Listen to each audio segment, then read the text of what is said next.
Osiris.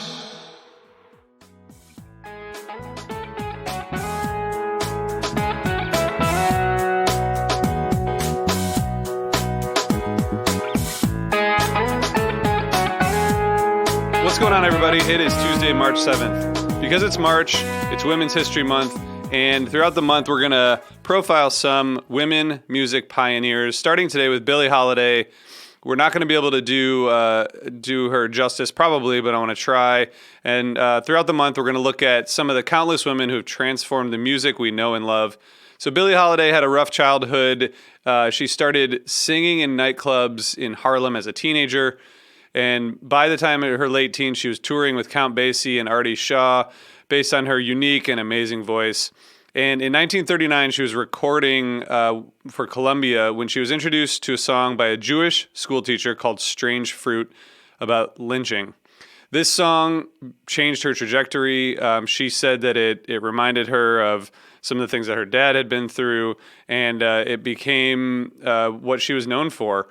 She struggled throughout her life with drugs and alcohol and addiction, and she died too young. But for someone who ended up only living to be 44 years old, she's in the Jazz Hall of Fame. She's in the Rock and Roll Hall of Fame. She's widely known as one of the best singers of all time.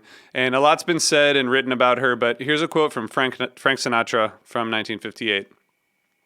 With few exceptions, every major pop singer in the U.S.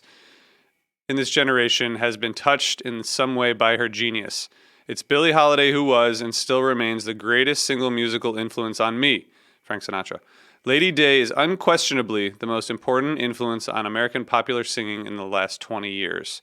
That's pretty amazing. And the song we all remember is Strange Fruit, which remains a protest song and has been covered by hundreds of artists. It feels more relevant now, maybe than ever. And it was named by Mojo as one of the 15 tracks that changed the world. And she really brought it to life and brought it to popularity and had such a huge influence on so many female singers going forward. So I just wanted to say a little bit about Billie Holiday. All right, a couple more brief things. Number 2 here, we have Marco Benevento back on tour this weekend featuring our friend Karina Reichman, as always. They are going to be in Jersey City on Friday, Philadelphia Saturday, Baltimore Sunday, Pittsburgh Monday, Cleveland Tuesday, Chicago Wednesday, Milwaukee Thursday, St. Paul, Minnesota Friday, and then Madison, Wisconsin Saturday in Madison. These are, if you notice as I was reading this through, there are no days off. They are going straight through from Jersey City all the way to Madison, Wisconsin. Marco and Karina are both amazing. And of course, there's a new episode of Inappropriate Happiness out, which is Karina's podcast that she does with us.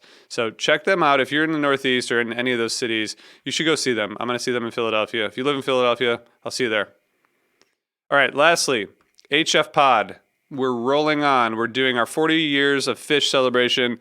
We just recorded an episode yesterday looking at September 13th, 1990 from the Wetlands. This was their last show at the Wetlands. Legendary venue. And by 1990, we all kind of agreed they were sounding like a touring band. They were no longer a bar band. And it was really fun to revisit that. And we'll be going into 1991 next week. So thanks for tuning into The Drop. Let me know what you think. Let me know what else you want me to cover, and we'll see you tomorrow. Have a good day.